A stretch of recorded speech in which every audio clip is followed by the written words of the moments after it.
Good morning, Zainab. I see Zainab. I see Anthony Green is here. Morning. How are you? Kathleen is here. Good morning. I'm well, thanks. How are you? Good. I'm good. Russell Gilmore is here. Paula Parkus. Hi, Paula. How are you? Hi. Great. Allison is here. Hello. Melissa is also here. Let's see. Well, Peter's here. Let's wait a few more minutes because we'll wait until, let's say, 10 past because we have about 20 or 30 people that registered. So presumably people will come late. Good morning. Good morning, Alyssa. So Nigel just came in.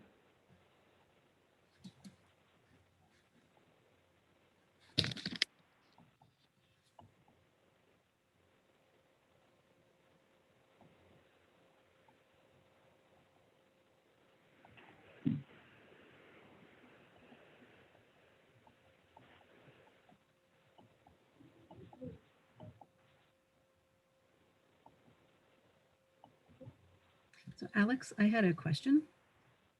I've been emailing Ileana and I haven't gotten any responses, and I'm wondering if perhaps my emails have been landing in her spam folder.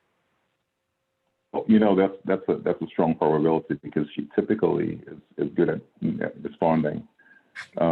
She's I believe she's on the line, so she may be. She's my co-host. Yeah. Allison, hi. I'm so sorry about that.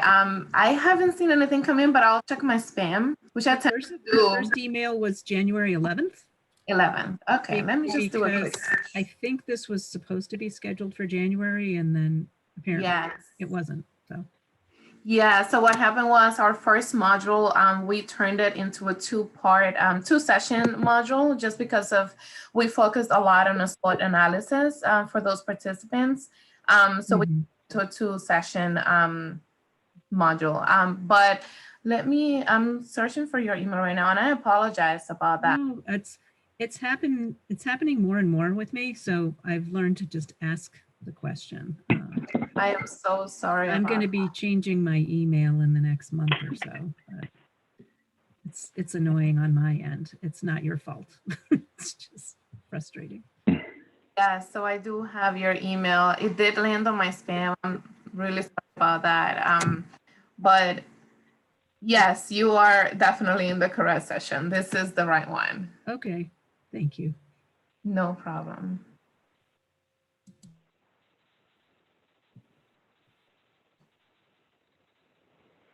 Okie doke. So it is now 5 minutes past 10. And what I want to do is to start this module. But I will start first by asking how many of you, and I'm not sure I can see hands, but I will ask Ileana if she can look for hands while I'm sharing my screen. But how many of you, by share of hands, participated in modules 1, the first or second sessions? You can raise your hand. I believe you can raise your hand at the bottom, dialog box at the bottom of the screen. Ileana, can you see hands? So far I see one. Paula has. Paula. I believe I recall that Zainab was there. I am. I'm searching for the hand icon. I can't find it. Okay, well, you know what? Here's what we'll do. Let's just make this a little easier because I'm going to ask you really quickly to just introduce yourselves. Typically we want this to be as robust and interactive as possible. The material can be pretty dense, so a lot of material that we go through over the course of the next hour and a half, 2 hours. But we definitely want you to be able to ask questions, provide input, insights, and what have you. But initially, what we'll ask you to do is just introduce yourselves. If you can each take 1 minute, introduce yourselves, your company, what your company does and where you're located. That will help us to start. And if you can as well, just you can let us know how you've heard about this session, and what was the lead into the session. So we will start. Perhaps Ileana, you can start by calling names from left to right, top to bottom, depending on your perspective. Sure. So there are still a few people jumping in. So let's see. So Elisa, we can start with you. Is there any way to get back to the main screen? I don't even know if you can see or hear me. Sure. Okay, 1 second. I guess you're sorry. looking at my screen. That's okay. Yeah. There. How was that? Okay. Oh, that's perfect. And I'll go on video in about 1 minute. But hello, everybody. My name is Elisa Bowens Mercado. I am the CEO and head brewmaster of Rhythm Brewing Company, Connecticut's first African-American and female owned beer brand in the state's history. Very excited to be here. I'm a proud member of the GNE MSDC. And I have learned in the last, before becoming a member, just since becoming a member, a value of knowledge here through Peter, Keith, Ileana is amazing. Our company has been in business since 2018. We are currently in over 480 locations in Connecticut, distributed statewide, which is unheard of for a small beer brand that's a woman of color. So we are trying to open up doors and break glass ceilings in the beverage industry. And we're just excited to be here this morning to learn more and become more knowledgeable about how to better our business and business building sustainability through the Greater New England Minority Supplier Diversity Council. And good morning to all. Thank you. Thank you, Elisa. We can go now with Paula.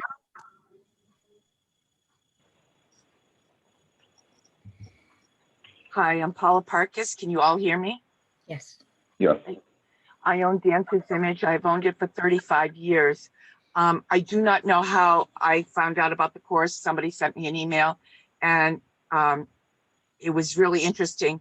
It's not like I haven't been in business a long time, but this is a chance for me to review everything that I used to know, but in a different light, in a different perspective with COVID, because this is changing. Many of my competitors are out of business and I need to stay relevant.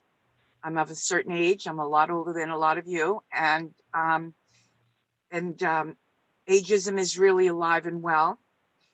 That being said, I'd like to pay it forward. So again, reviewing and doing this course helps me help other people have side gigs or start a business, or 35 years amounted to something. And I really appreciate this opportunity, and I'm really amazed by what you've all accomplished. And I keep a lot of people employed here too, and that's how I operate. Paula, really quickly, your business sector?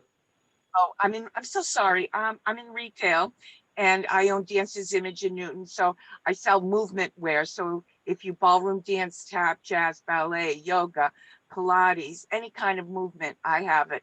And it's not easy to get on the internet, though. They are my biggest competitor, is because you really have to try it out, feel it, see how it works. And that's what it's education of the consumer and the schools and the places. And so that's what I work on. And I'm also starting a podcast, and I podcast about movement and all the things that are available for it. Thank you, Paula. Next. Why don't we go with Mike?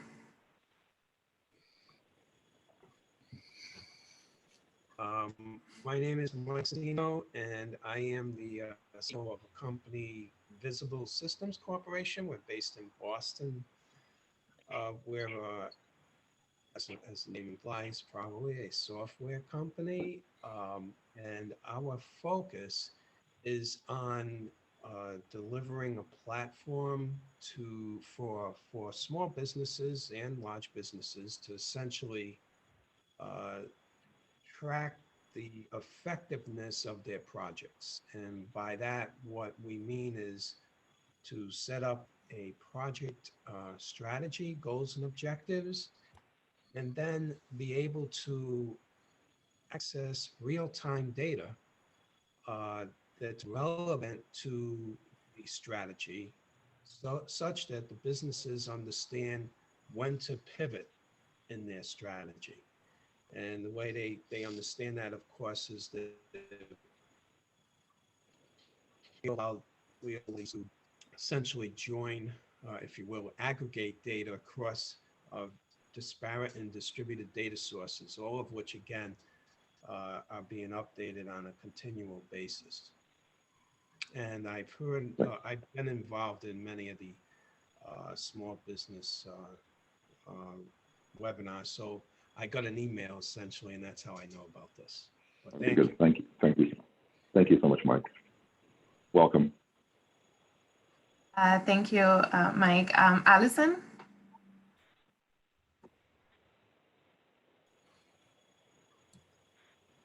Allison Chisholm.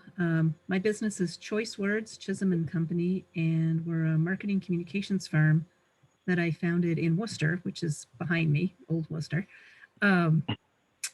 24 years ago. So I'm a very small business trying to expand, but I feel like I don't even know the right questions to be asking to do that in an intelligent way. I work with business, education, and healthcare clients. I started the business after working in-house in healthcare and education and in a PR firm in New York City.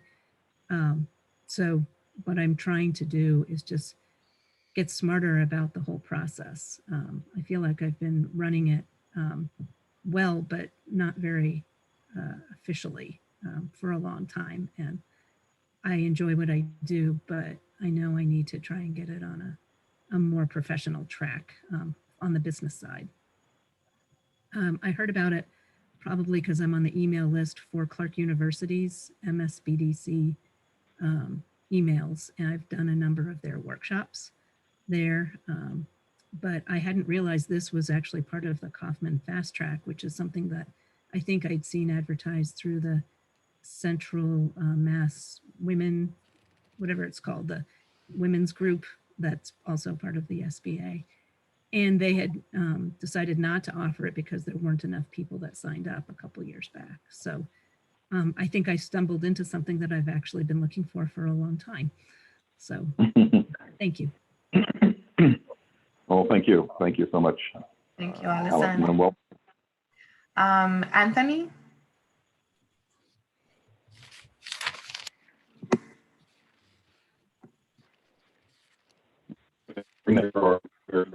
You're muted on the line if you're trying to talk.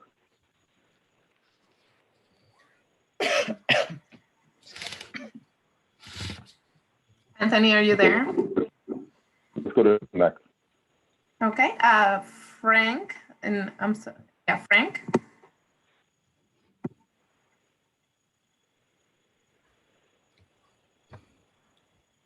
Okay, let's go with Nigel. Hi, my name is Nigel, and my wife and I is about to purchase a franchise, a little gym franchise for little kids. Sign up through the SBA program, and looking forward to learn more about anything about like how to start your own business. So Thank you, Frank. thank you. Nigel, sorry. No problem. Thank you. Kathleen? Hi, I'm new with Size Systems here in Shelton, and I am just here to learn and see where it could be a good fit for us and grow the company. Thank you, Kathy. We're very familiar with Size Systems, so. Thank you. Yeah. Thank you. Did we get Anthony back? If that's it, then we can Anthony, you there? Okay, no, I didn't hear anything. So I think we should probably get started now. So let me start by number one, trying to get back to share my screen.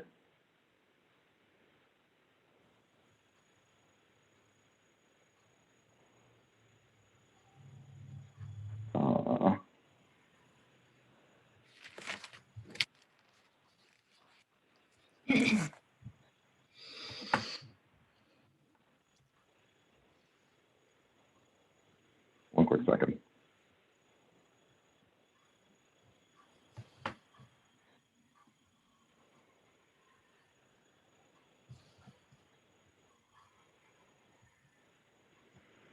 Okay. So as I said, my name is Keith Greenaway, and I'm the director of managing director of MBE development here in the MSDC, and we've been actually doing this this Kauffman Foundation these set of modules for the past 4 years, so that we actually the past 5 years. And I have found, to the point that one of you, I think Allison was making, I found that the modules tend to be very, very thorough. I mean, it's a lot of material to absorb, but if you do the exercises and you're diligent about it, I think it really helps you to form a very, very firm foundation for developing your business. Ultimately, what we encourage participants in this to do, and if I can ask everyone to sort of just put your phones on, your computers on mute, because I'm getting feedback. Yeah, so as I was saying, so ultimately what we tend to do is to have the participants in this program be prepared to prepare a business plan. The reason why we do that is because we believe that if, in order for you to be able to achieve some of the objectives and some of the goals that you have articulated for your business, you actually have to have a plan. And having a plan a proper plan forces you to consider and analyze various aspects of your business that you probably otherwise would not have considered or analyzed. So it's very critical to consider doing so if you haven't done so. If you had a plan that you've actually created, some time back, this is a good opportunity to actually pull it out and look at it. So this module is a module that focuses on growth. And Allison also mentioned that she is, particularly looking at means of and possibilities of growing her business. But I believe that all of you are here. I mean, we would not be in business unless we are looking to grow. So that said, so some of the questions that you want to be able to answer as you look at this modules are pretty straightforward. What are the growth opportunities that are right for your business? And every business has different kinds of opportunities based upon your internal factors and external factors, as we will discuss later on. And what kind of a market research do you need to conduct in order to make decisions about your business? Market research, having data, having information is absolutely critical, indispensable to planning for business. So those are the two questions that by the end of this module, you should definitely have a firm sense of what the answers in your mind are. Let me start off by saying that I'm not sure how many of you actually have had a chance to read through the module before. We tend to encourage you to read through it because a lot of what you see, a lot of what we cover will be reinforced, hopefully, but there will be also questions that you may have had from before. And certainly, hopefully, there are questions that occur to you now, and you should absolutely feel free to ask. But hopefully, we encourage you to sort of read materials ahead of each module This module, and going through it, I think it's actually pretty critical in terms of helping you to actually identify your objectives and establish a firm foundation. So we will actually be segmenting this into two modules. There are going to be other modules that we can actually collapse into two. So we intend to actually do this within the same sort of a time frame that we discussed in the past. But this is actually pretty critical because this is at the core of what you should be doing. In this module, you should learn the signs that indicate your readiness for growth, okay? And what pace is your business, is appropriate for your business to grow. You'll also learn how to research and evaluate the opportunities that are in front of you or that may be available to you. And in order to be able to know what direction you should take your business, you need to be able to have information and data. Some of that information some of the sources of information that we will discuss, why you should visit those sources and how they actually work in terms of helping you. Now, if you have your books, if you look at page 34, there is, I like to open with like this case study because in order to be able to understand growth, of course, we can look at it from a standpoint of company size. We can look at it in terms of, what market share you have. We can look at it in terms of what your profits are. And the profits are actually broken down into gross and as well as your net profit margins. But if you look at the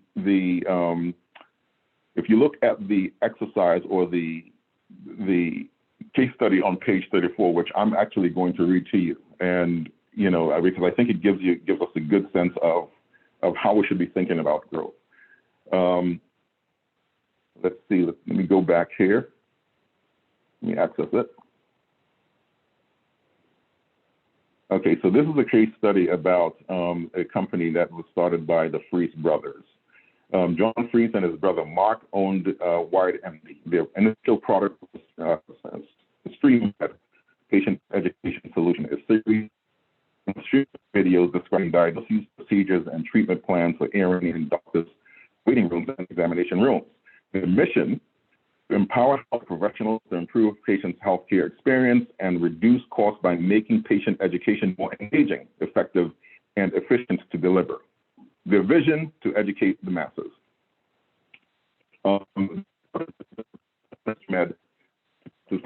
Their first time that they needed a different means to grow their business was the financial one. And they began to get a handle on their marketing budget, determined that it was way too costly. They found that not only were doctors a hard sell, but also that the trade shows to target them were expensive. It was costing them $125 for each qualified lead. We'll discuss qualified lead at a later point in the program. While pitching a medical group at a women's health center, they were directed down the hall to a health center resource center. It featured an internet connected computer that patients could use for accessing information. Just some light engineering tweaks would be perfect for such an environment. With their interest exhibited in the health resource center, they realized that a more effective and scalable strategy was selling a video education product so that patients could access directly over the internet centers or even computers. So they shifted gears, halting all marketing efforts aimed at doctors' practices, which was the original thing. And with the new marketing focus, they adjusted the product and the message. In changing gears, however, they understood that some things don't change. Brand identity is going to change. Our teams, corporate culture begin to belong to the entity. And the process that they hire two people to from databases. They direct materials and direct email campaigns. All of these efforts help to bring down the cost per qualified lead to $25 from $110 to $125. In addition, the Freeze brothers have refined their goals with their new business model. Their customers are medical libraries, healthcare centers, and small to large physician groups. What is important, they've determined is carving out a definitive chunk of the market, specifically in 1 minute or another, to equal to 1/2 of the total market. The amount of market share would place. I'm sorry, that amount of market share would place them in the ranks of that amount of placement in the rank highly viable healthcare information software companies, opening up many doors for their future. So, in looking at this particular case study, one of the things that one of the attendants mentioned was pivoting. Okay, and I think in this particular market, these current conditions, the whole notion of being open to not being so married to your original idea when you started your business is very important. You know, the critical thing of achieving any success in business is the ability of knowing, number one, you are small, and number two, the advantage of being small is the ability to be nimble, the ability to be able to look for opportunities that may not have occurred to you originally, but as you're beginning to sort of, you know, deploy your business, as you're beginning to implement your strategy or your idea, it occurs to you, listen, this is a potential impediment, whether it's an external condition, whether, you know, meaning market forces have changed, maybe, you know, certain dynamics in terms of demographics have changed. But the critical thing that, and I think the advantage that we have as small businesses is the ability to say, listen, I'm going to shift. I'll shift my approach in order to, number one, not only increase sales, but also reduce my costs. And as we go along, again, in the program, one of the things that we will discuss is that we just don't look at increasing sales. Oftentimes, as I mentioned, I think at the top of this is a matter of also reducing your costs, reducing your operating costs, finding ways to actually save on your operating costs. So, you know, so for the Freeze brothers, the best way to grow was to target a new market. You know, they had to tweak their product and they adjust their marketing distribution, and that's, you know, that for them was something that they probably had not anticipated that they would necessarily be doing from the beginning. So, you know, so targeting new market, tweaking products, modifying marketing and distribution, that's what works for them. The question is, what works for your business? When you begin to do that analysis, that introspection, you know, what works for your business based upon what my skills are, what we bring to the table, and what the market is saying right now. So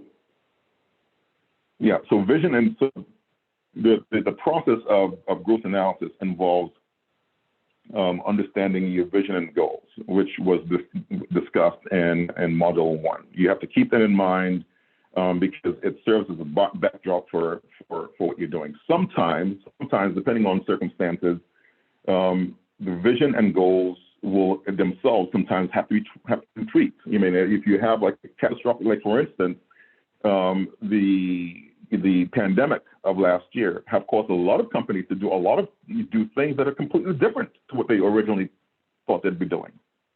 You know, it changes your vision, it changes your goals. So there are those catastrophic situations where, you know, you just have to completely shift. But generally speaking, you want to be able to establish your vision, establish your goals, know what your mission is, and build your plan and your strategy around that. And so thinking about the 4-step process to determine your growth strategy, the first thing is, you know, there are 4 main, as you would have noticed from looking at this from this module. 4 main categories: evaluating growth indicators, and assessing the industry potential, then identifying and screening growth opportunities, and determining your market potential. So those are the four. We are going to really focus, like grind down on the initial two, and then next week we'll grind down on the last two of these. But evaluating growth indicators, understanding the financial performance of the company, the stage of your business, and the stage of your business could be thought of life cycle of the business, which is things to be distinguished from the industry, which is a benchmark. But so those are the two factors that I want to sort of address now.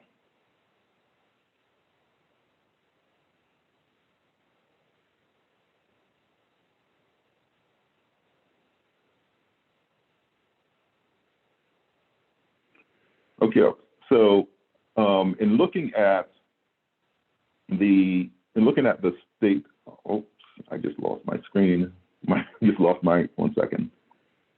Did I just pause? Can you see my screen still?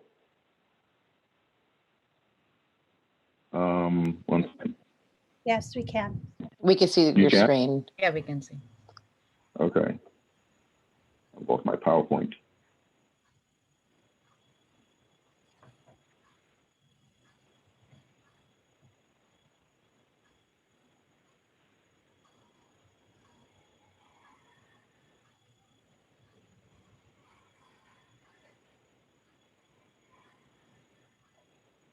Okay.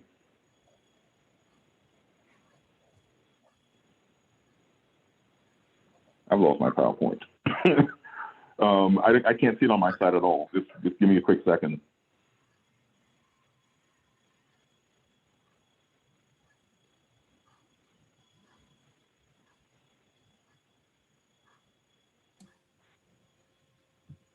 You are still sharing it. Yeah, I don't see it on my side. But it's okay. Control Alt. I'm sorry. I'll continue.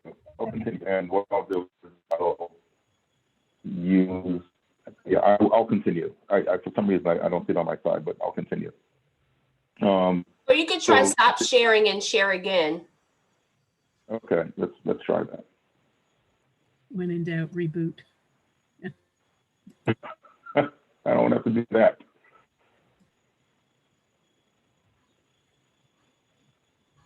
There it is.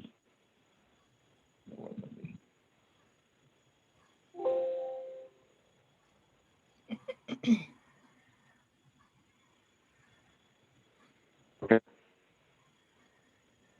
Okay, so now you can see, right?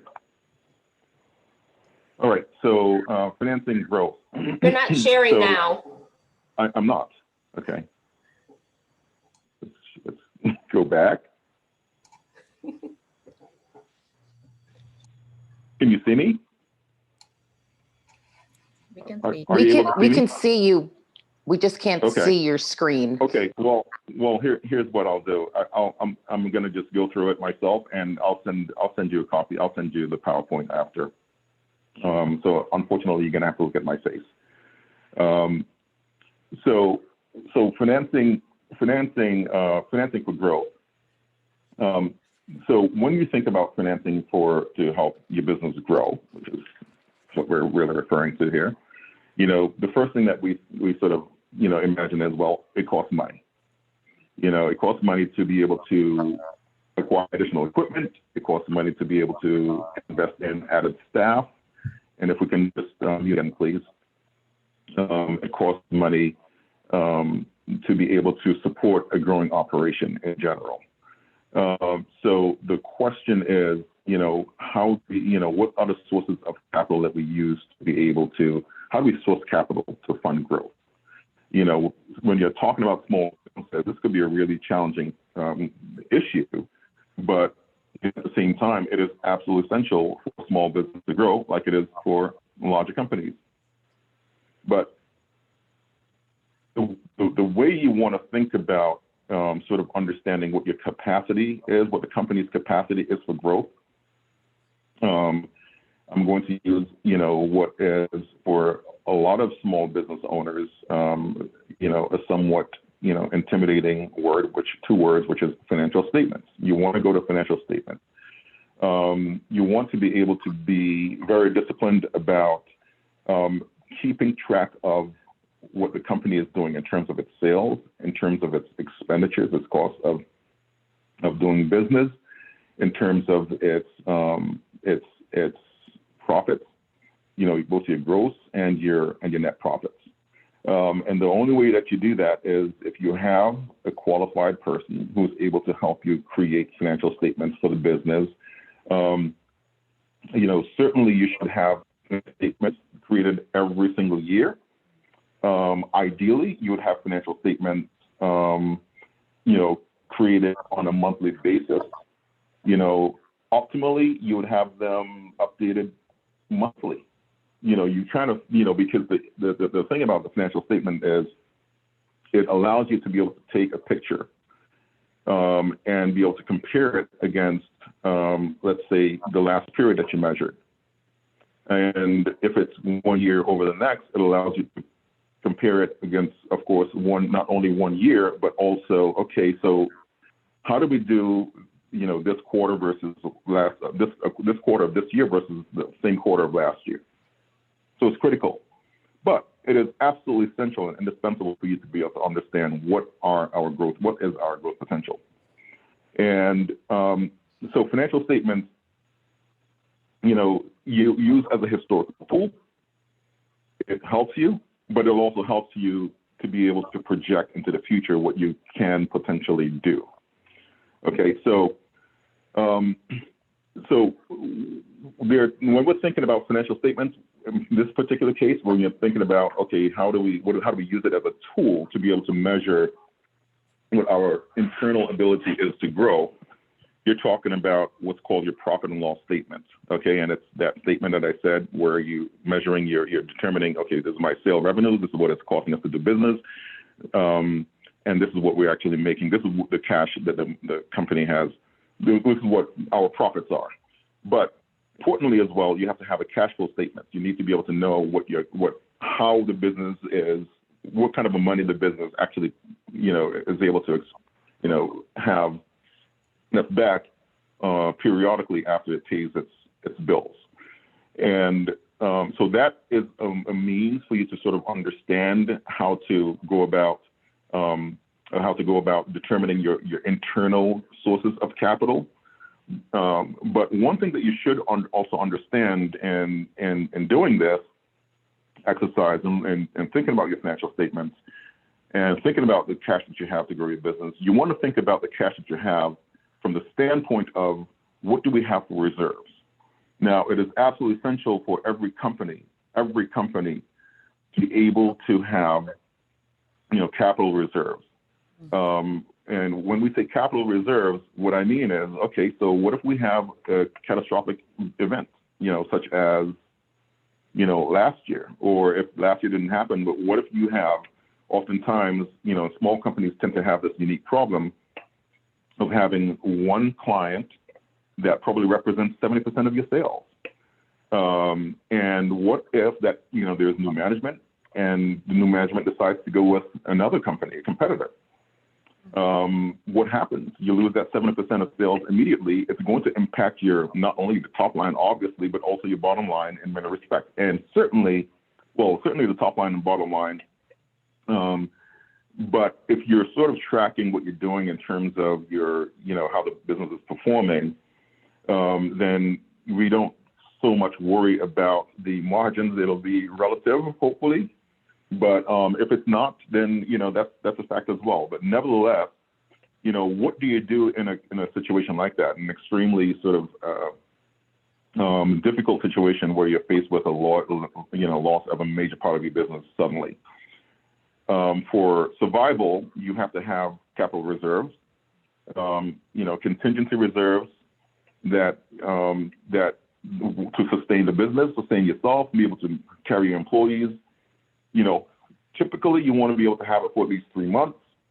Ideally you want to have capital reserves for 6 months because there's enough time for you to be able to plan and deploy another strategy or get other go on an aggressive marketing recruitment, campaign to bring in additional clients that would stop put a stop to the atrophying of the business, of the revenues of the company.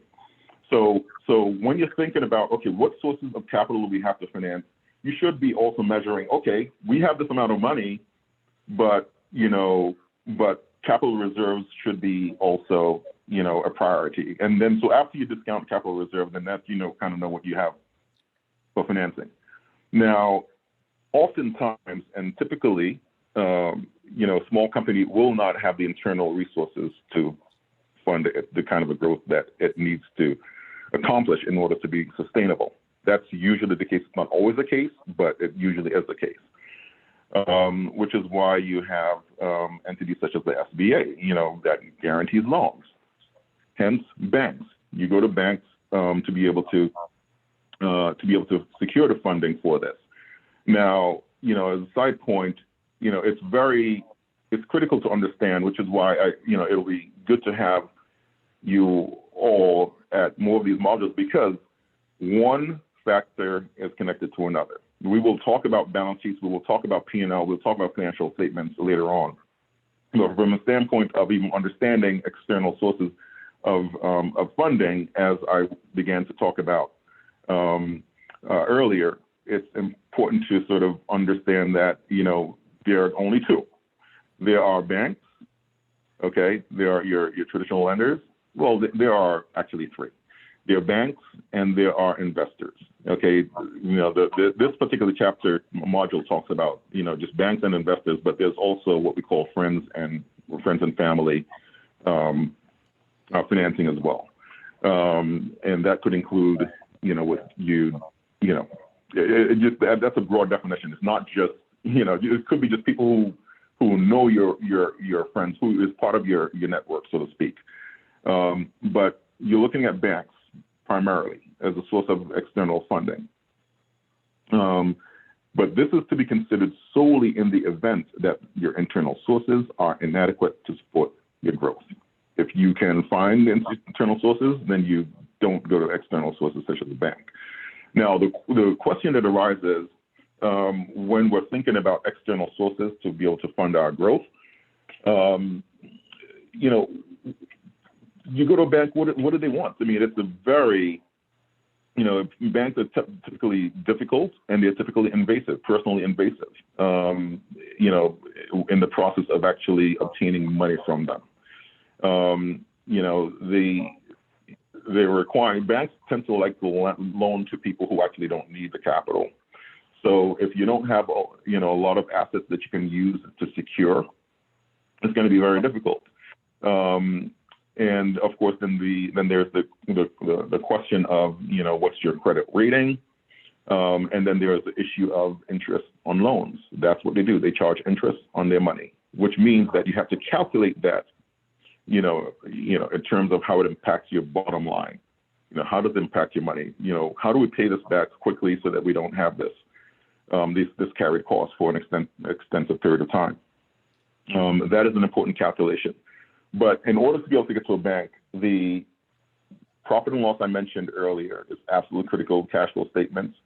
But also there's one other item, which is your balance sheet. Now, your balance sheet is what tells the bank what your ability is to be able to secure the loan. What kinds of assets do I have? What are my net assets? After you sort of discount your liabilities, your short-term and then your long-term liabilities, what are the net assets that I have? So, we will discuss balance sheets. We'll discuss financial statements. That's a whole segment unto itself. But it's important to sort of understand those early in the process as you begin to think about financing growth. Then you have your investment capital. For most small businesses, investment capital is going to be a hard ask. Unless we're looking at, perhaps a CDFI, which I'm involved in at Dorchester Bay, but G&E MSDC, this is not completed as yet, but we have submitted, for instance, an application to become a CDFI. And CDFI simply is it's a government program that allows us to be able to access capital and allows banks to and other more traditional capital sources to be able to invest in what we're doing, and they get what's called Community Reinvestment Act credit. They get credit for it. There's sort of like, you have to think of it in terms of like a tax benefit, so to speak. So CDFI basically is a community development financial institution, and so these are some of the sources that are available to sort of bridge the gap to be able to help fund your growth. And typically they tend to be mission oriented in one way or another, but this is a source that oftentimes is not looked for. You don't necessarily, from most CDFIs, it's debt capital you get, like a bank, but they're more sort of mezzanine oriented. Mezzanine meaning it's more, let me not say mezzanine, I'll say patient. They're more patient capital. Sometimes they don't mind being subordinate to major lenders. And they are less risk averse as your conventional bank. So, if you're thinking about sources, and banks may be difficult in this particular environment, certainly should be thinking about CDFIs. And hopefully a year from now, GNEMSSC will actually be in a position to do something like this as well. So that's the second tier. The third tier is investor capital. Investor capital is very difficult. It's very difficult for typical small business. It is less personally invasive because they look at the business, but they also, sort of look at the entrepreneur, her or himself. They're looking at the people who are running the business, but it's not that they're looking to they typically don't get into credit history and all of that stuff, but they're looking at, number one, the person who originated the idea, and what kind of tools they have in terms of being able to execute on that. So that is a source that is typically available, however, to industries where there is a substantially high possibility that there would be significant returns at some exit point. So typically, if they see that this is a company that number one could be, it's probably going to be primed for acquisition by a large company at a significant multiple, that has the ability to be able to develop, the technology or other assets that would cause the valuation to be substantially greater than it is when they came in. That's something that's attractive to them. In this particular, the average business is not necessarily a business that the usual investors are looking for. So the sources that we're talking about here, in addition to our obvious friends and family, we're talking about banks, and we're talking about perhaps like the CDFI or patient capital source such as that. Mass Growth Capital, for instance, that we work with, as well, provides that. In addition, so Mass Growth Capital provides some of those kind of resources. But as you know, the SBA as well provides guarantees, loan guarantees to banks, which makes it easier for small businesses. And nevertheless, those banks tend to be invasive, as I've mentioned. Any questions on what I've said so far before I go into like the belly of business life cycle? Any questions on financing growth, internal, external, the entire process? Any questions on that? I have a question. Where do we find out more information about CDFIs? We can get that information. We can get you some, presumably you're talking about can you find those? Yeah, exactly. CDFIs? Where are they? I think there's one in Worcester with Unibank. Yeah. Well, Peter Hurst is pretty much an expert a lot of in this particular area. He will be able to, I'm sure he will get us the resource where we can find a list of all of the CDFIs throughout the country, but certainly in Massachusetts, Connecticut, Rhode Island, and New England. So we'll follow up with a list of those for you. But that is something that I strongly encourage you all to consider. It's not something that a lot of people go to, but it's something that that because people honestly don't know about it. That is true. But yeah.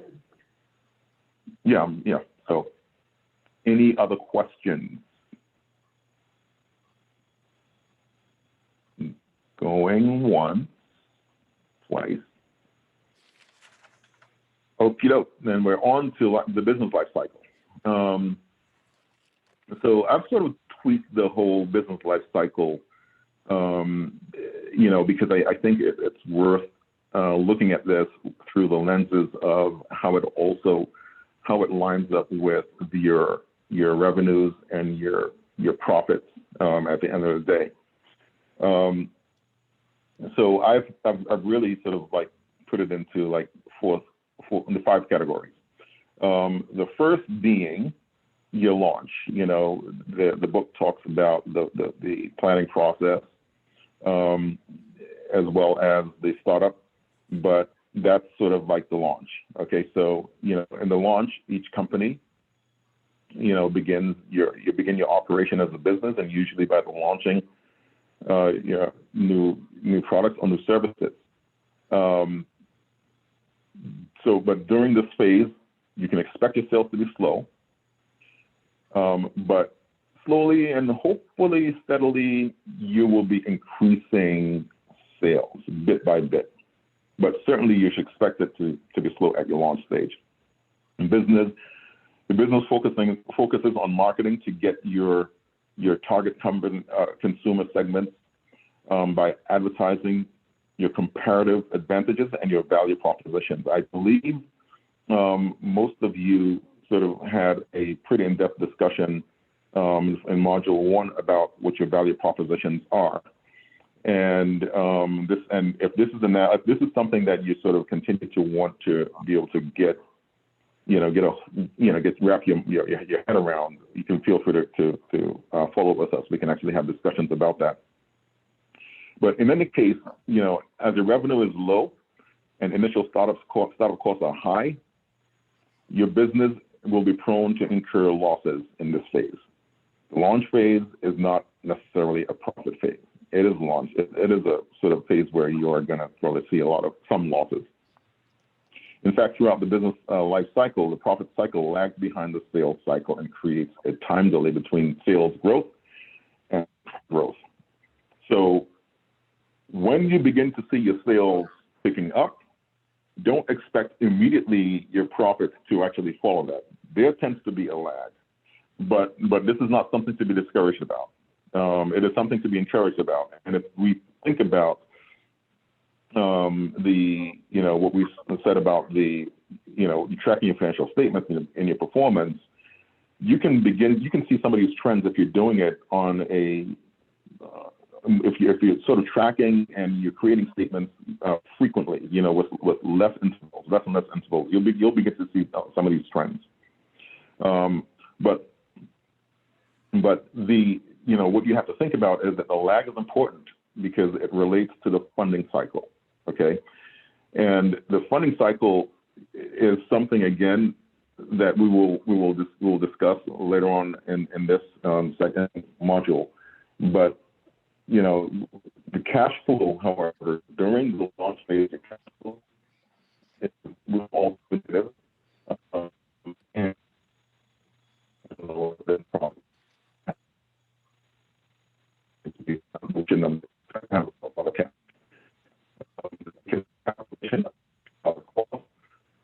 Is not going to be reflected in the business profit, but they are reflected in your cash flow.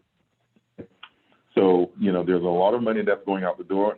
Money may be coming through the door, but it takes more money to go out the door to cause that to happen initially before it actually begins to catch up. The second phase, let's think about phase 2, which is your growth phase. At this point, your growth is starting to be steady. It's starting to be consistent. And it then sort of, upticks into a rapid growth sales growth. You know, as sales increase and then they increase rapidly, you begin to see the profit once they pass the break-even point. And the break-even point in planning and doing projections, it's important as well to begin to think about what's your break-even, to conduct a break-even analysis, to be able to determine what your break-even point really is. Because the break-even point is, you know, that is sort of, that's an immediate goal that you can focus on as you are planning the growth of your business. You could be looking at that as saying, listen, if I can get to this point, I know that I'm not losing money, or I know that profits are going to begin to appear, show themselves. You know, in any case, as the profit cycle still lags behind the sales cycle, the profit level is still not going to be as high as the sale level. But ultimately, during the phase of growth, and especially rapid growth, that's where your cash flow becomes positive. And it goes from just being positive to becoming excess cash. Excess cash inflows is what you actually, the best thing to use to be able to fund your business. But at every point in this process, you're looking though to control your costs. The losses that we talked about and that were referenced in the launch phase could be minimized if you're looking to keep your costs under control. Don't do anything that's excessive. Don't do anything that's unnecessary. No unnecessary costs, incurring of costs. You get to this place where you begin to experience the cash inflows much more quickly. So when you're sort of getting to peak performance, you kind of know it because your sales continue to increase, but it begins to slow. It begins to slow. Sometimes it's just because, number one, maybe the market is getting saturated. And by the way, these phases, the cycle sort of tends to happen over years. It doesn't happen one year. You're talking about years. It probably takes you a couple of years to get out of the launch phase and several years to be in your growth phase. But there's a point at which the sales begin to slow.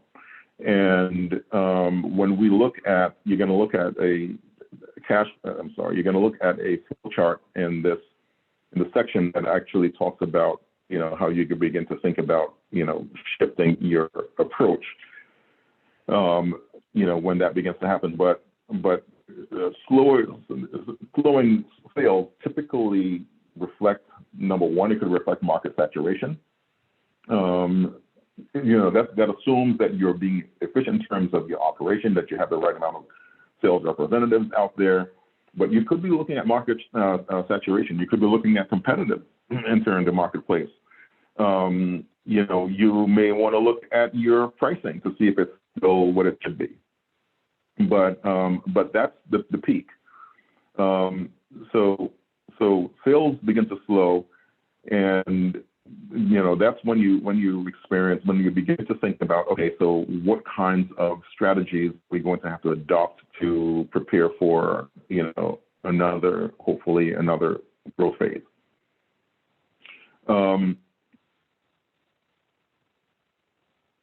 In this phase, however, one of the things that you may want to consider as well, your profits could begin to decrease as well.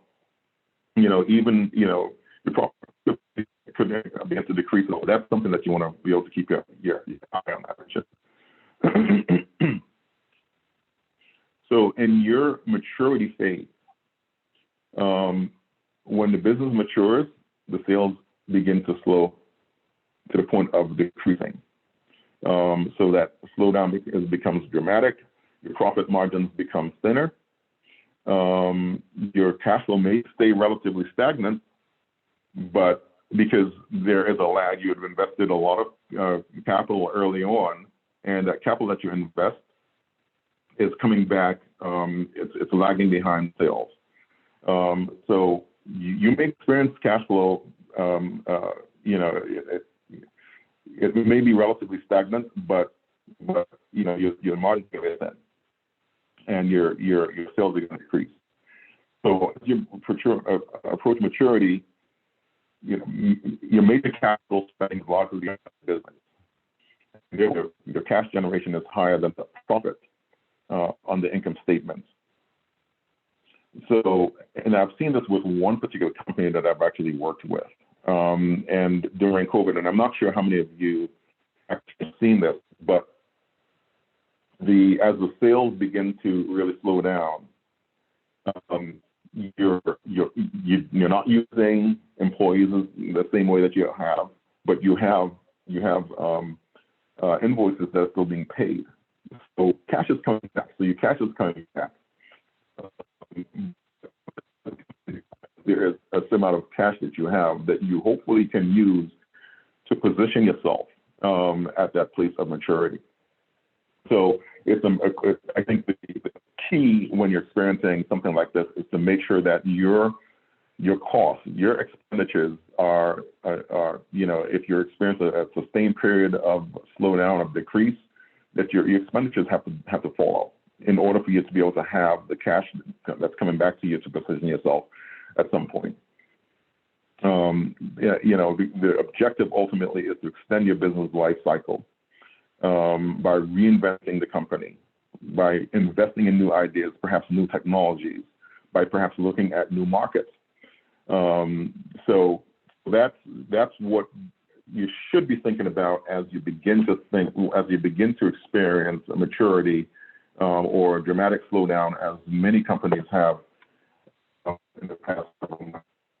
Reposition the company in dynamic industries is an opportunity that you should consider.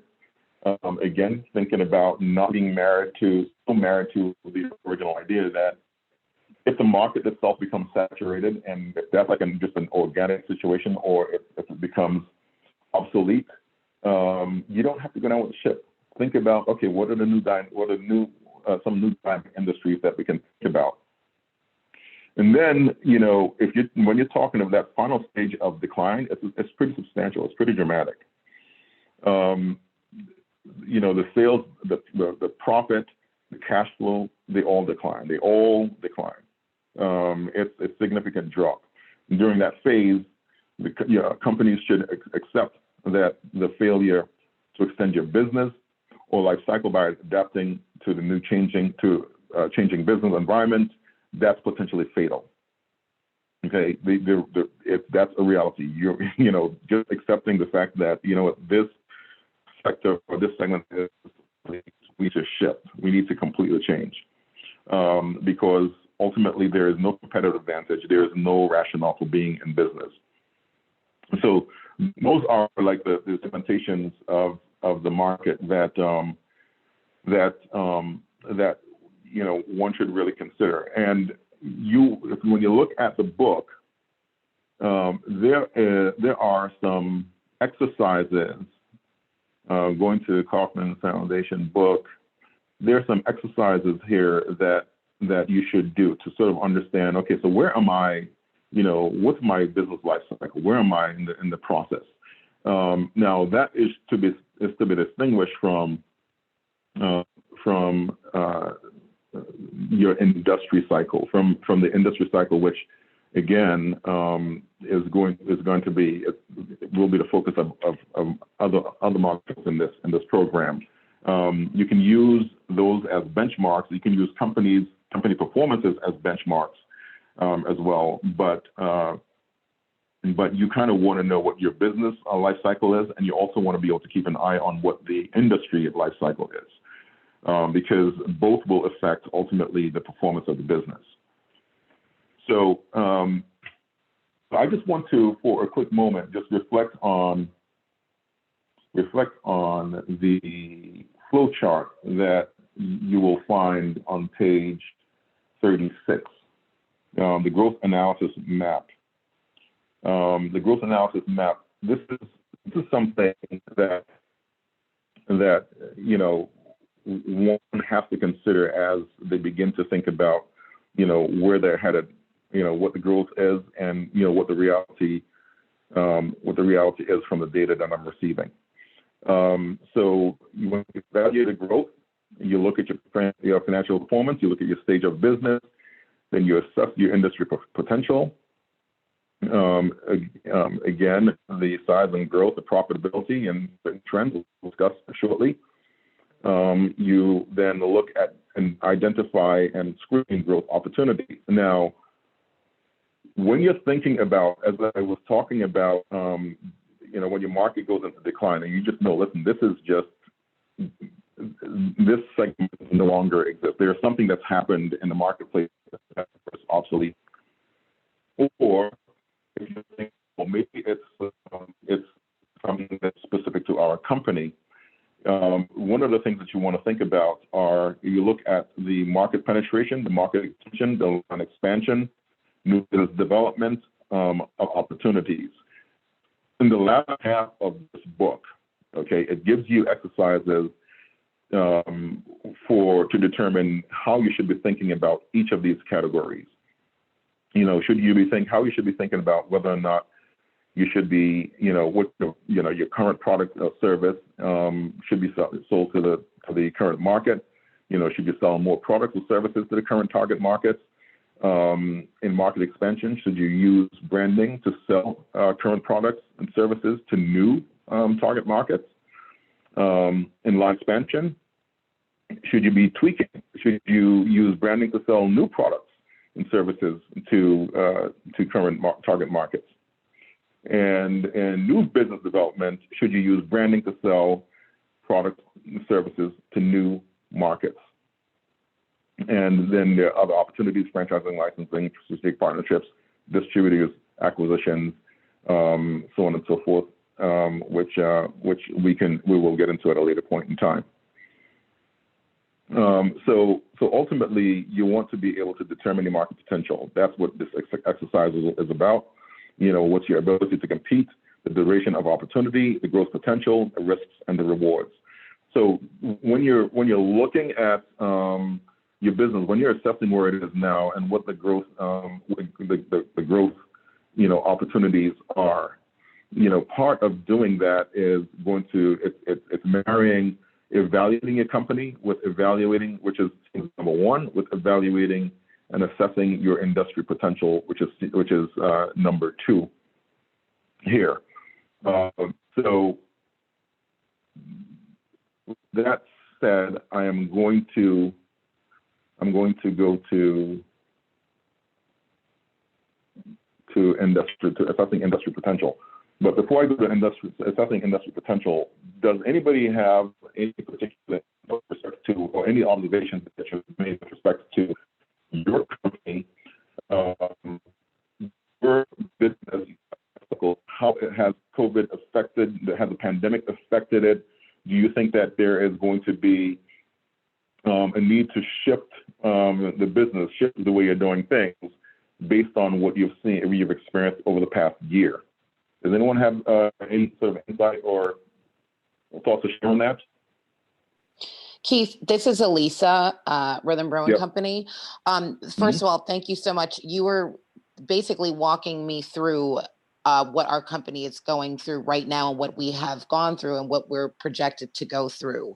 What I will say is when we figured out as a beverage business in the alcohol spirit space that we were essential, we needed to hunker down and get ready for growth. And so we saw that the brand was becoming, people are at home, you might be consuming more responsibly, of course, but we had to really focus on, okay, we're not doing 4 to 5 beer tastings in stores like at a Trader Joe's or, your local Total Wine. And so we needed to figure out, okay, how do we pivot and connect with consumers? So I know you hinted, you went through kind of like that. It's like the demand, the sales, but right now we are, again, and you're giving us a lot, which is great because now I'm going to know how to scale the business with the predicament that wonderful, it's a blessing to be in, because we are essential. People are looking for the brand. People are, there is that demand. So I'm just going to continue to listen along, but thank you. You're really honestly just kind of covering everything that our company is going through right now. So Alyssa, so thinking about, so have you, in looking at this, the growth stage of the company, so which stage would you say that you're in? Launch, growth, peak, maturity, decline? We're definitely in growth, maturity right now. But I will tell you, let me go back. We are continuing to grow, but there's a maturity level where we're like, wow, we didn't know that this was going to happen within the first 2.5 years of the business.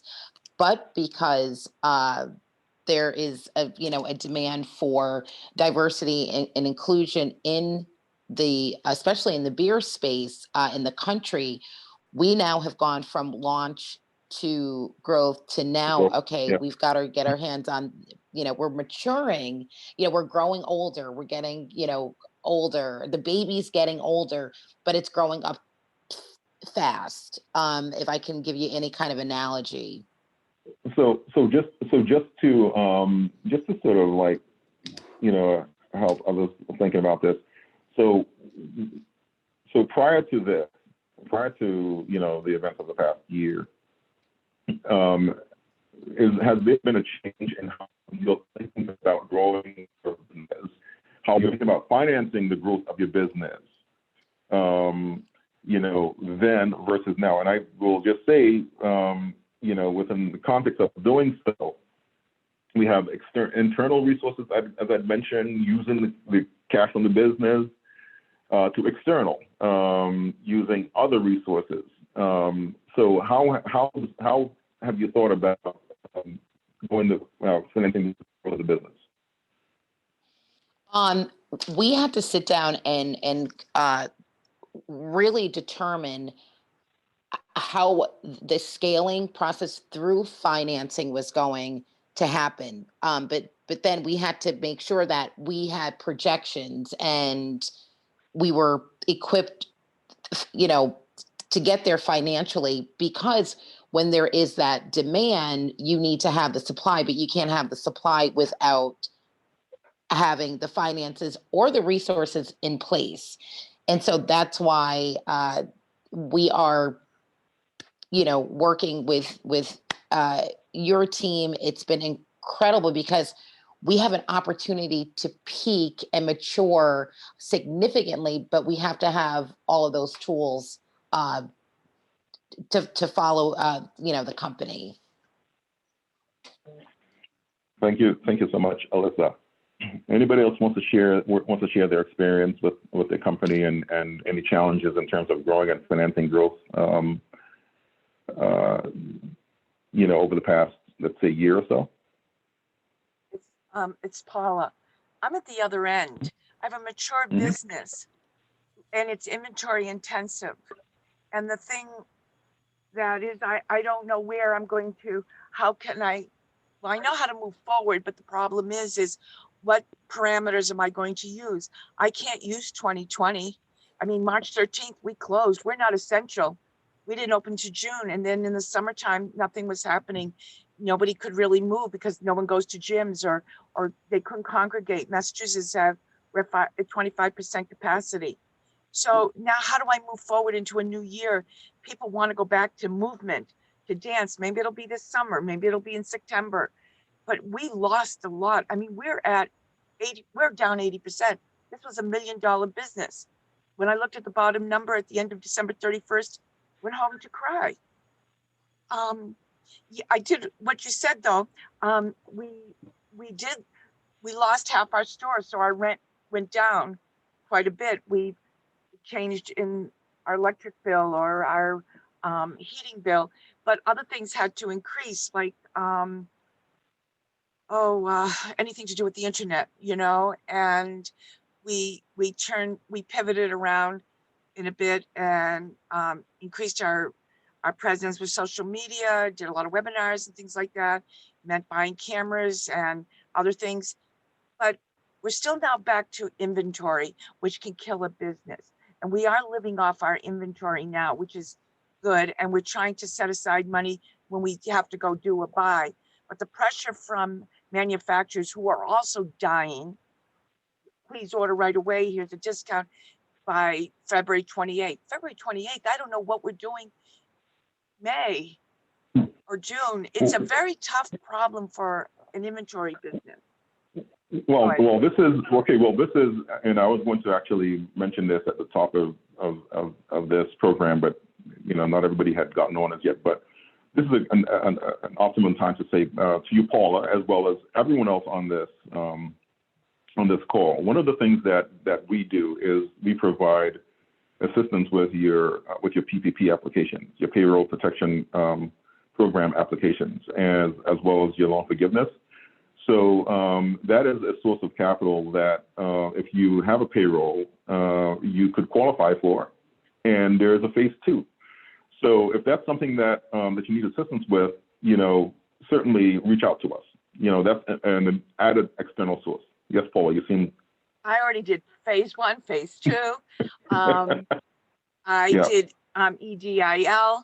I'm trying to do the city of Newton. Oh, by the way, I'm in Newton, Massachusetts. The city of Newton, I was turned down the first time and kind of shocked about it because 35 years means something to who I bring into this community. And I bring a lot of people into this community. And I was kind of surprised, but hey, I'll try again. And it has been hard. Actually, point shoes. This is where I'm making money right now, is point shoes, because it's a need. But anyway, I understand what you're saying, but I just want you to understand that's my predicament. So when you go through about growth factors and things like that, please kind of mention that some of us are suffering and we need to know growth. Yes, growth. How about getting back to 75% of where I was? That's a very good, no, you laugh, but that is a valid point. That is a very important point. Getting back to, because these are extraordinary times, and just getting back to where you were before, which is why I will tell you, last year we were in the middle of doing these modules, and people just fell out because everybody, everybody was in practice. So I definitely appreciate that. Getting back to where you were, and which is why I had mentioned, pivoting, not being so married to, to what you have always done or what your core business has been, to the point at which it's, to the exclusion of any other potential possibility that may provide an opportunity for you to generate revenues. So, when extreme circumstances like this, we sometimes require sort of extreme measures, and extreme measures may mean doing something entirely different, but something that represents an opportunity for the business now. So yes, I mean, I definitely appreciate that, and it's, but some of these principles still sort of apply, and because this may also be an opportunity for some of you to look at your business, and maybe it's been years, even prior to COVID, of struggle, then, I think it raises the question, or it's an opportunity for you to ask yourselves, well, should I be taking a very closer look, a much closer look at my business and at the industry? And should I be now taking an opportunity to really sort of make some adjustments, make some modifications to what I'm doing and how we are doing it in order to be able to become a more profitable company, to become a more dynamic company that is experiencing more robust growth. And, so with that said, I mean, we talked about looking at the company. You also accomplish that by also looking at the industry. So in looking at the industry, your industry potential is absolutely critical. We spoke about the industry life cycle as well. The industry do have a life cycle as anything else does. And one just off the top example I can give you before we grind down into this is you may think of Apple. Apple is a company, although last year they just announced record sales from last year, and that's really related to some of the whole, the COVID phenomena. But they are a company that have been very sort of, public about the fact that the company is shifting from becoming a product company from just the iPhone to becoming a service company. So now they have like a credit card, an Apple credit card, and they're selling other services that they hope to be the Trojan horse for the company going into the future. For some reason, they're seeing that the cell phone, mobile phone industry is saturating to the point at which they're just not going to be able to do the kinds of returns that they have in the past. So they're looking at modifying. If they can do it, we certainly should be thinking about that. But to assess industry potential. So prior to assessing individual growth strategies, you will first want to look at the big picture, that of the industry as a whole, and assess its potential growth. So in determining your industry potential, considerations include the current size and rate of growth, as well as the profitability characteristics and trends of your industry. So the current size, the rate of growth, as well as the profitability characteristics and trends. Very, very important. And there are resources out there where you can actually find this.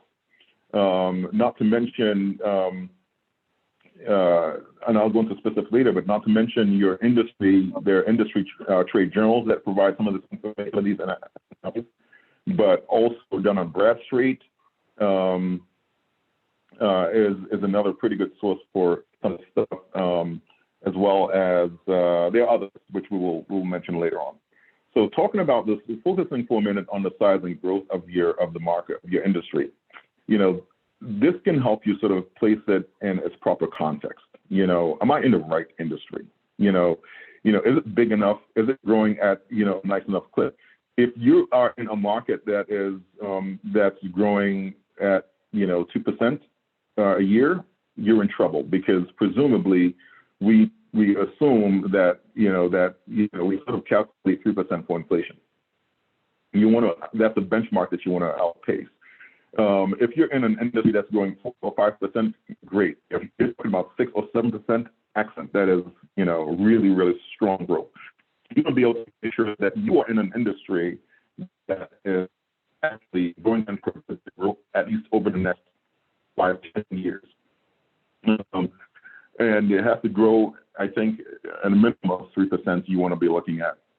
So as I mentioned, they go through, similar stages as business. They have their sort of early stage, their growth stage. They have their rapid growth stage, maturity, and then you sort of have an innovation or decline stage for businesses.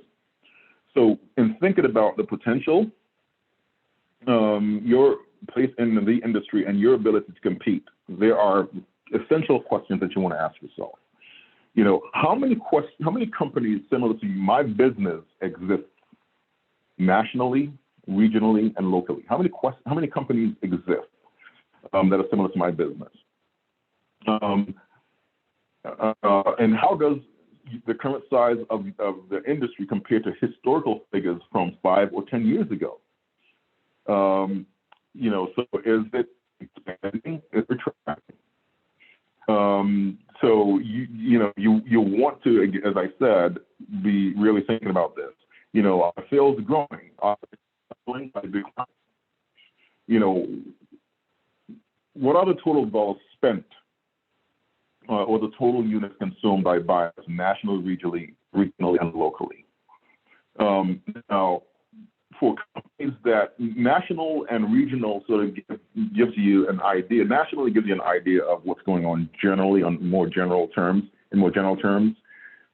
Regional gives you an idea of what's more relevant to you. But what's really, really relevant is locally. What's happening in the local market.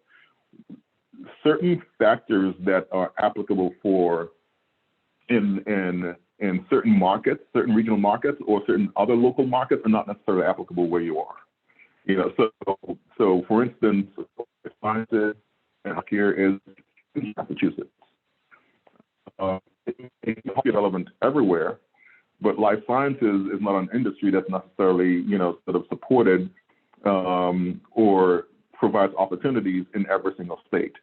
So think about where you are, what's relevant to where you are, and how to actually really, you know, find yourself in a sector that is pregnant, if you will, for growth.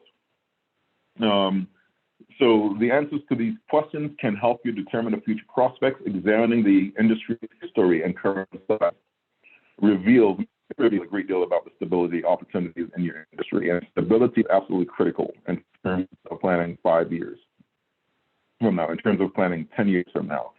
And I really suggest that you look forward, because part of your planning, you know, part of what you want to do is, especially in the process of this Kauffman Foundation program, is to make sure that you have financial projections, what we call financial pro forma. Those are forward-looking projections based upon data that you have now, based upon data that you've collected from the past, and based upon the value proposition and the tools and the skill sets that you have as a company. So one other thing that you should consider doing is our comparisons. You want to be able to sort of understand how not only just, you know, historic profit margins to now is one thing, but also you want to be able to sort of understand how your industry compares to other industries that actually affect your industry as well. So that is something that oftentimes, you know, we don't think about. So for instance, when we're thinking about planning for the long term, we tend to not think, if you're, let's say, a company that is in real estate, not think about how the sort of the market of finance, the cost of capital actually, you know, affects that. You know, so whatever industry you're in, think about, you know, related industries and how they actually interplay with yours as well. It may be worthwhile to also do some looking at some of those industries. Some forecast, well, look at forecasts for some of those industries.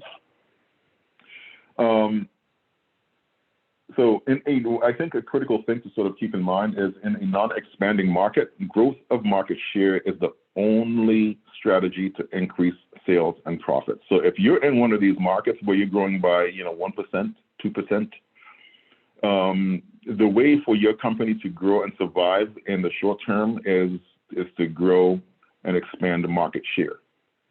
In other words, you have to attract customers away from your competitors, because you're typically not generating new customers.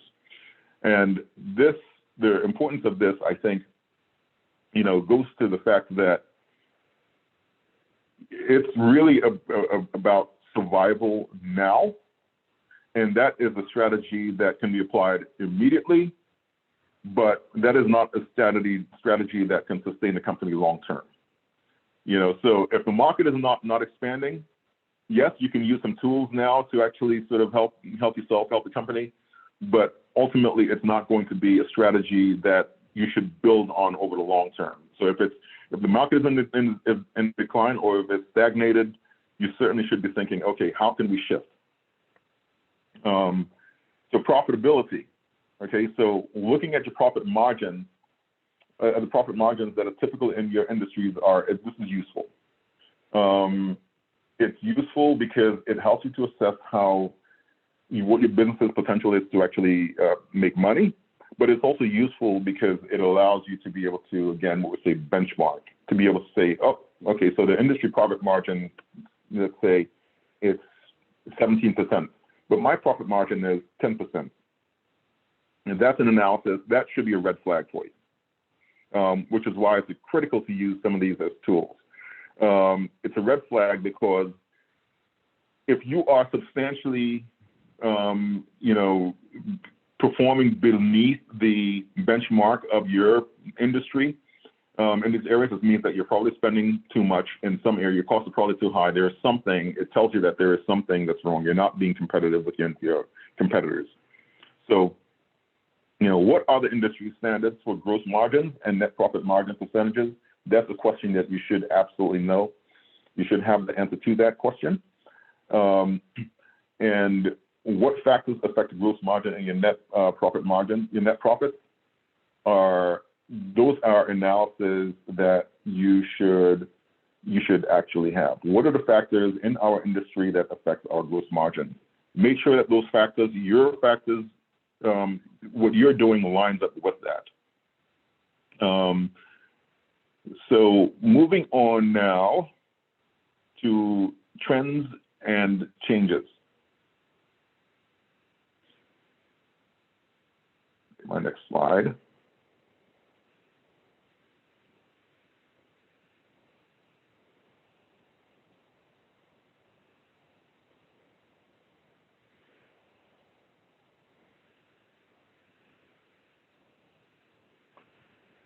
Okay, so understanding, the trends in your market and what changes are afoot in your industry is crucial to planning and crucial to success.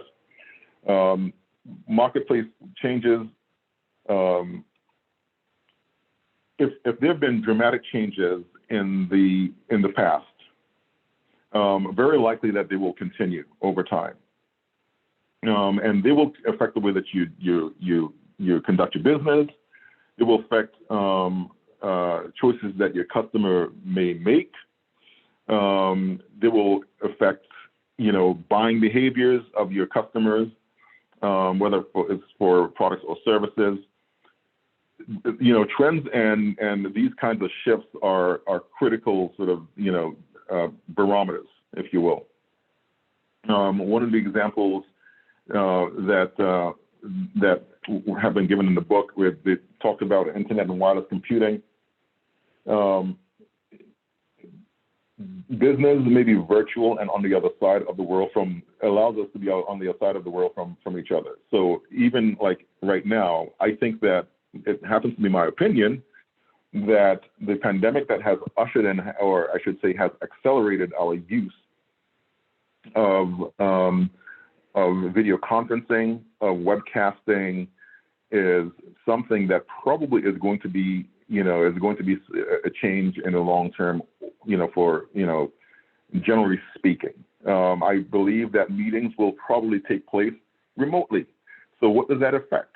Those trends and changes. If you're in the airline or hospitality industry, where that industry relies on business travel primarily, it means that there may have to be a shift. In fact, one of the things that we see, just a practical application of how this sort of a trends thing works, if you work, one of the things that we see are hotels.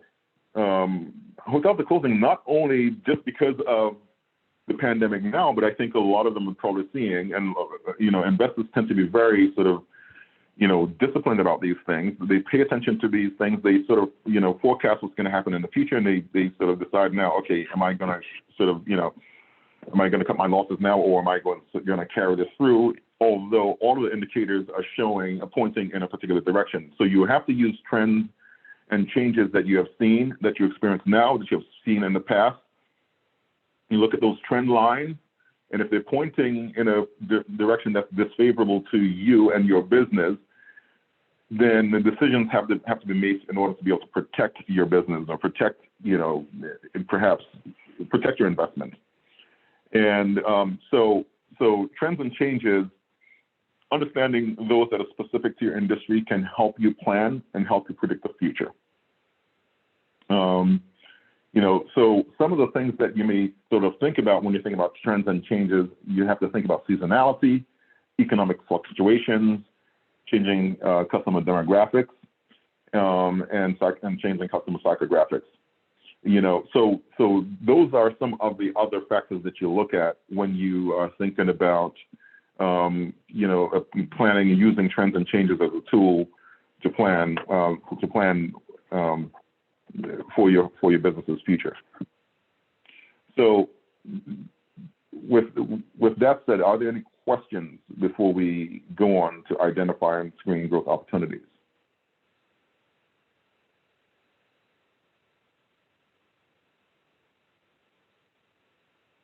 Okay.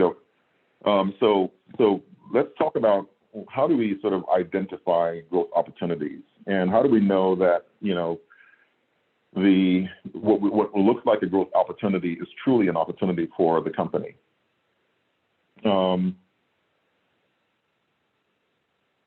Having looked at, as a backdrop, looked at the key indicators within your business and your industry as a whole, you know, you can now use this to focus as the launching point for looking at growth and opportunities. Growth generally abounds. You know, growth opportunities generally abound. When you have a growing economy like we see in the United States, you know, that's driven by population growth, increased population growth, you know, then you have opportunities to make your company bigger, more successful.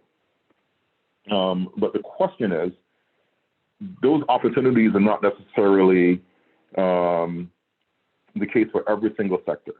As we said, if we think about the life cycle of a sector, you have to know where you are in the life cycle. But how do you go about learning about what the growth opportunities are if you're in a right sector, or the growth opportunities are in a particular sector that applies, that may be even appealing to you? What information should you be seeking concerning potential opportunities? And how can you find the information that you need? Kaufman talks about, you know, and this is something that they sort of stress throughout this entire book, you know, talking with your customers and your suppliers and industry associates is critical. It's sort of a tool that they sort of recommend to, you know, to gather intelligence. But you also, it's sort of emphasized in this particular module, you should be reading, you should be finding published resources to read and learn about the environment that you're operating in, to be able to gather the key information that you need. If you are planning, if you are in a business sector and you're not reading about it, you're missing something, you're doing something wrong. There's a lot of material out there to read, a lot of resources that's available to you. In the book, it talks about, you know, taking the time to look at the business through the eyes of your key customers, and taking the time to be able to find the research material that you need. The research material that are referenced, for instance, commercial resource, leading resources include Dun & Bradstreet and Risk Management Associates. Business reference librarians at your local library can provide assistance in finding these and additional research sources. So let's talk for a minute about Dun & Bradstreet and resource management. This is a tool that I think, unfortunately, it's just, particularly Dun & Bradstreet, is not a tool that is used by a lot of small companies, but it should be used. Dun & Bradstreet is not a credit reporting agency. It is not a credit reporting agency. Dun & Bradstreet gathers information on your business. Dun & Bradstreet conducts analysis of your market, of your sector, business sector. They combine that with information that they gather about your business to be able to predict the ability of your company to be financed, to carry certain finance. So you can volunteer as a company to provide information, to provide financials to Dun & Bradstreet, but it can't be misleading, because typically banks rely on these things. And if it's misleading, then it's potential bank fraud. Nobody wants to go to jail. But you should get into the habit of providing, of number one, opening a Dun & Bradstreet account, because in the event your company goes to do business with the government, goes to do business with certain kinds of national entities, they would typically ask you about the Dun & Bradstreet profile. In particular, risk management does something very, very similar to Dun & Bradstreet, but Dun & Bradstreet is the leader in this particular segment. But develop the habit of providing information to them. If you are paying $5,000 in rent a month, that's actually impressive in Dun & Bradstreet's records. If they have financials showing that you are making money. So that's, you know, so that is something that should be used, but use Dun & Bradstreet as well, not only to provide them information about your company, to make your position company to be visible to potential funding sources, but use Dun & Bradstreet as a resource to gather information about your industry and your industry segment. There's a membership that you can buy. I believe it's under $1,000 a year, but it may be a useful, valuable resource to have. Then also surveys. The next thing they mentioned is surveys, questionnaires, and focus groups. You know, conducting surveys, focus groups, and questionnaires to obtain information about your customers' preferences, their satisfaction, the level of satisfaction with the products or services, their demographics, to be able to track for purpose of planning and lifestyle changes.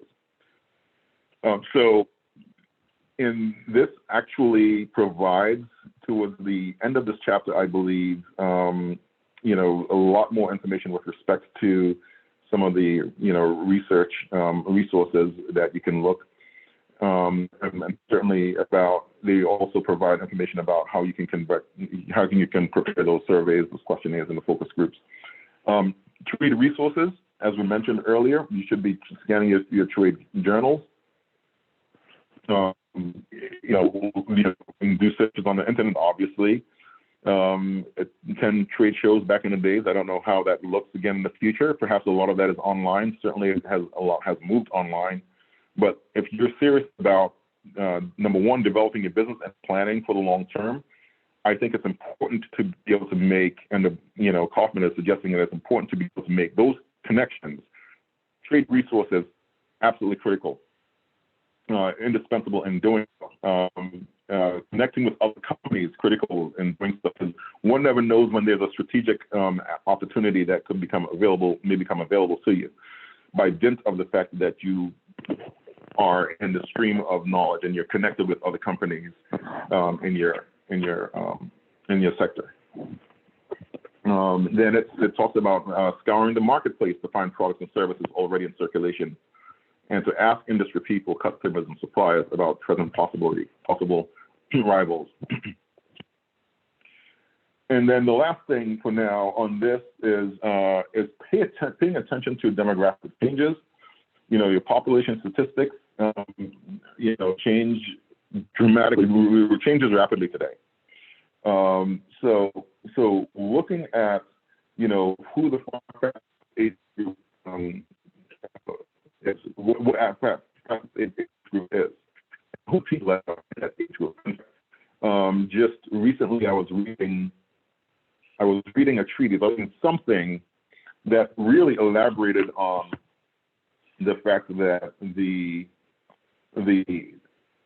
millennial generation is now the generation that the lion's share, they say they are the customers, the lion's share of marketing is being done right now to them. And they are the customers now, the primary customers for the foreseeable future.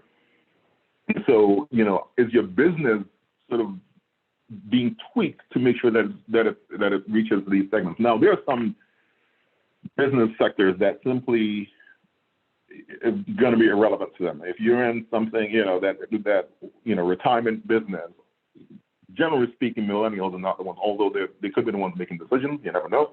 But I think the rule of thumb now is that you have to know what the target customer is. You know, for each industry sector is going to be different, but generally speaking, one has to have a clear sense of what the profile of that target customer is. You know, what's their mentality? What sort of motivates them to buy? You know, how do they like to be interfaced with?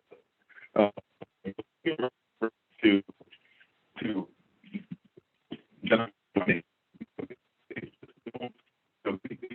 very different. Sector is a very important thing for them to do business, for millennials to do business with you on an ongoing basis.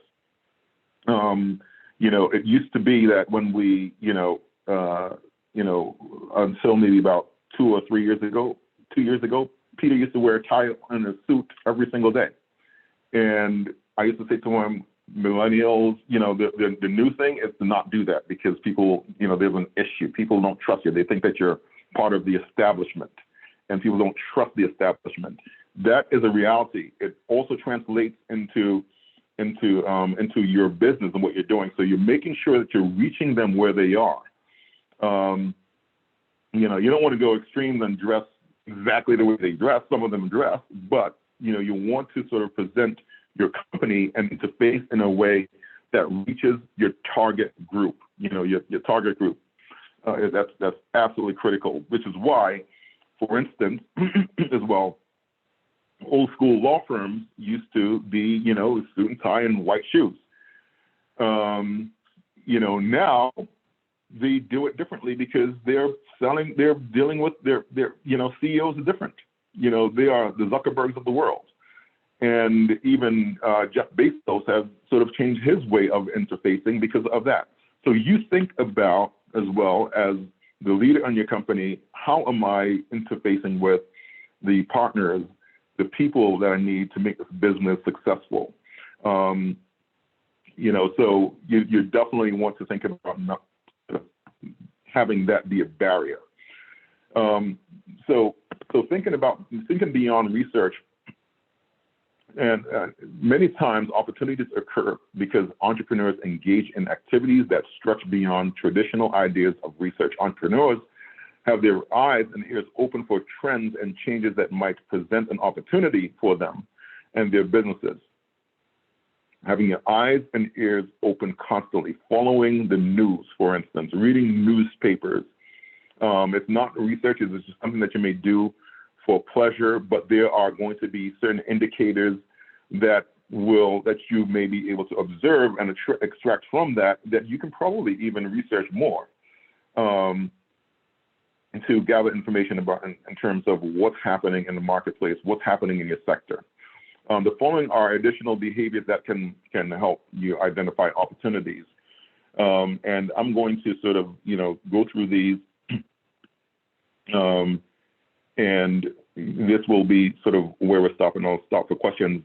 But the use of the internet, online information provides a great resource for the latest information in various industries, as you know. So using the internet to actually gather your information is absolutely critical. You know, reading constantly, as I said, reading the newspapers, reading industry publications, reading publications outside of your industry, reading publications that are tangentially related to your industry. You know, reading local business journals, anything that covers community development and trends, you know, is going to be a valuable resource at some point along the way. And oftentimes, the greatest ideas may emerge from just simply reading something that is not even, you know, designed to be, so to speak, homework, but it is, you know, because, you know, there's a certain measure of intellectual curiosity.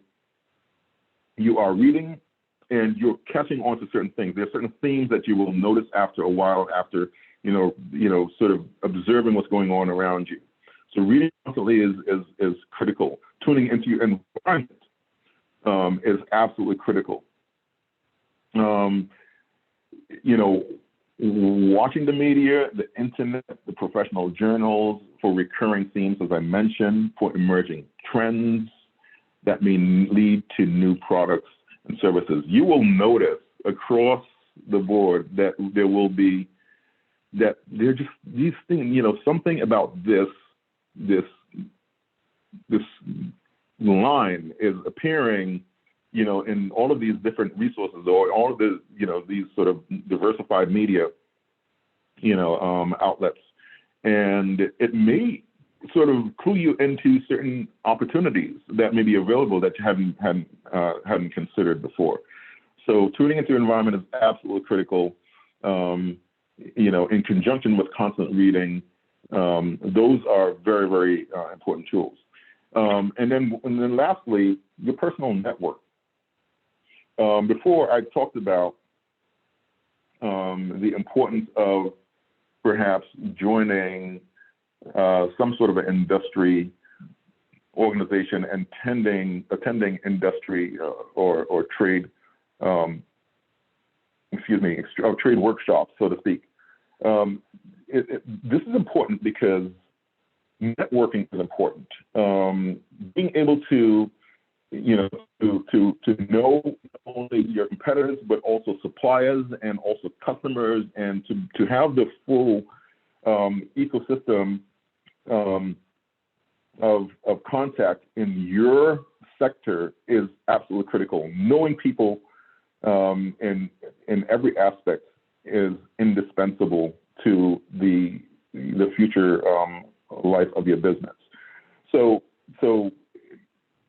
always look for those opportunities. The network provides insight and information concerning business market or your industry. Some people may notice things that you have not thought about or you have not noticed, and you can build a network. If you, as I said, if you go to the trade associations, if you're constantly looking for opportunities to do so, if you're attending, and all of these are happening online now, presumably they'll probably at some point come back with some of these things in person. But it's absolutely critical to be able to do this.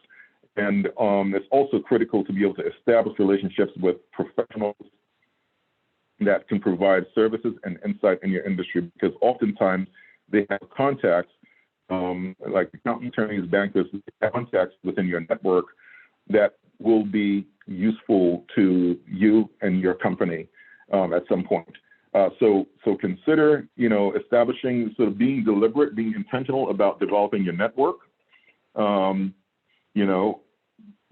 Scanning your environment constantly, reading constantly, and of course the use of the internet, in addition to the other research resources that we'd mentioned that you found on page 41. So here's what I will ask you to do. If you haven't done so, I'm going to ask you to go back through some of these exercises that we see, in this module. And if you can come next week, there's specific questions that are asked with some of these. You will expect, the greatest benefit from this if you are to do some of these exercises and really be prepared to provide some insight, in terms of, some ideas that have come to you, if anything new that may have emerged in the process of doing them. That's something that I think would be beneficial if we can share. As you may know, in this, there often has 10 modules, but not all of the modules, some of the modules actually work together. But this particular module, I think is absolutely very important.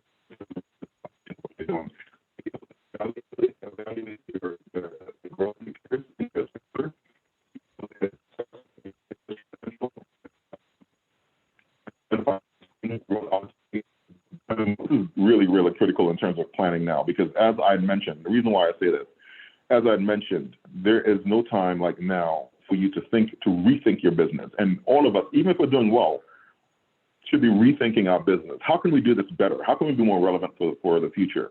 And by the way, to Paula's issue that she had mentioned before, or a really good point, which is, most of us are just trying to get back to where we were, last year. But what you can see, because I've been talking to some businesses. There's one business that I was talking to yesterday, that told me that her business was down by something like 70%, but over the last quarter, it's up 90% over what it was a year before, a year ago, before the pandemic.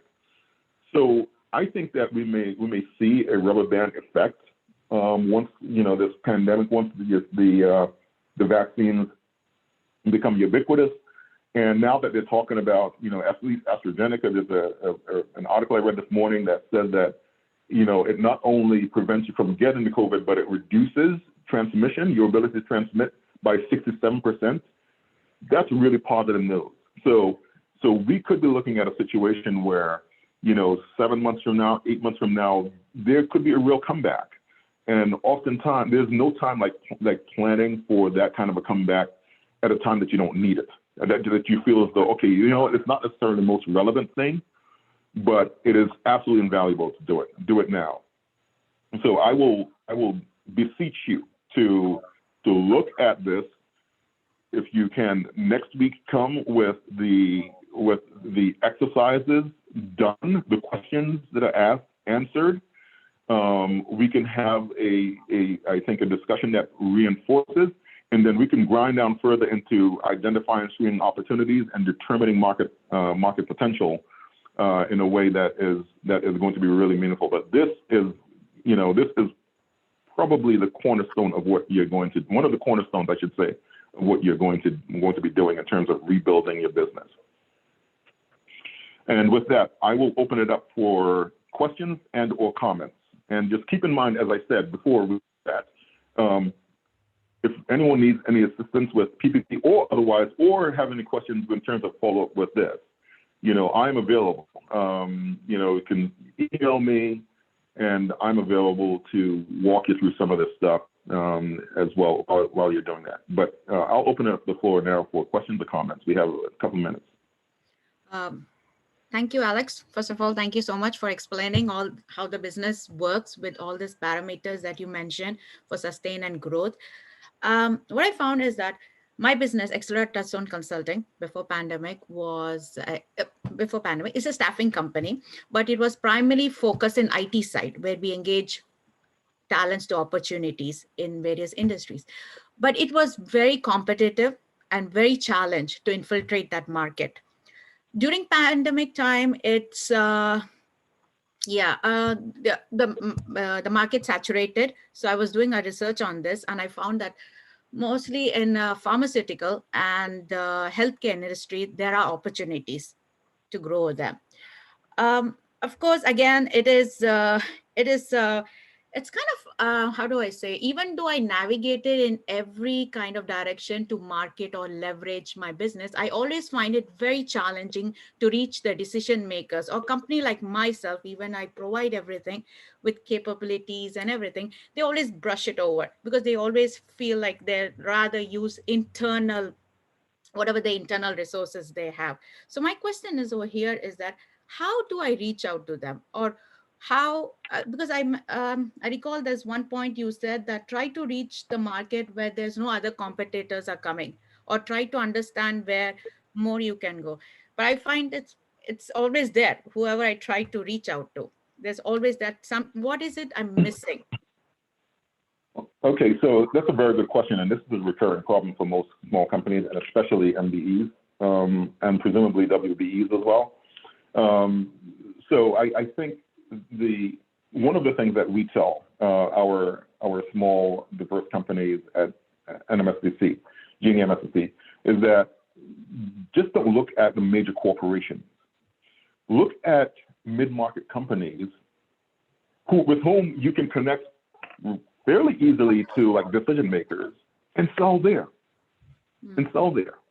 And so, looking at that as a strategy is something, because oftentimes, it's human nature to look at, okay, the big operators to get business from them, but sell, let's go for the lower hanging fruit, which are the people who are operating in mid-market. The CEO could be more easily available to you. The CFO could be more, COO could be more easily accessible. Look for them to build, because the key is, it doesn't matter where the revenue comes from. If the company is Fortune 500 or if it's a mid-market company, it's revenue. And it sustains the business until you get to the point where you're able to get to that place. And then you're building a resume from your business as well that you can now use to market. And one other thing I'll mention really quickly is the importance of networking. Again, as I said, sort of taking the opportunity to network is going to be critical. Now, that happens almost organically if you're connecting with these mid-market companies where they're getting to know you, and they will have a higher likelihood of being able to connect you with somebody with a decision maker in a major company. Because oftentimes it takes one of those doors to open before others sort of organically open. But certainly I will tell you the biggest factor, the biggest determiner of small companies' ability to sell, it's not just a matter of being good, because there are a lot of people that are going to be good. It's not just a matter of having the best prices, because a lot of people are going to have good prices. It's a question of who do you know? Who are you connected to? That's a very, very, very critical consideration. So, but you build steadily and think strategically about it, but bit by bit by bit by bit, and you will get there eventually, I believe. Yeah, I truly agree, because this industry, and I think it's all built on relations and networking. It's all takes time. Yeah. Yeah. That I truly believe that. Yeah. Okay. Well, very, very good comment, though. Very good comment and question. Yeah. So we will look forward to more of those next week. And I'm 3 minutes over, and I don't want to keep you any longer. So feel free, as I said, kgreenaway@gnemsdc.org. You can find my email on our website as well. In addition to, I believe it's also in the email push that for these sessions. Also, will you be providing your slideshow, because we were not able to see your screen? Yes, I will. I will do that. I will do that. I will send it out for distribution to all of you. Yeah, I have another question. It's not related to this. I registered for the Siemens outreach program. I have some questions regarding to this. Are you the right person to talk to about it? What program is that? It was Siemens outreach. It was matchmaking and showcase. Siemens company. Okay. I will. You can send an email to Ileana, and she will connect you to the person. Okay. For that, it's going to be Joanne Wong. Okay. Thank you. Okay. Just want to you're welcome. mention, everyone, I will be sending an email shortly after this session is over, and there will be a link to an evaluation. Please take a moment and fill it out. It's just a few questions that can help us be better for the next time. I will include the list of CDFIs and as well as a presentation from Keith that we were not able to see completely today. And of course, if you guys have any questions, let us know. The next session will be on March 3rd for module 3 of BSB. Thank you so much, Ileana. And with that, thank you all for attending, and we will see you next month. All right. Thank you so much. Okay. Bye-bye.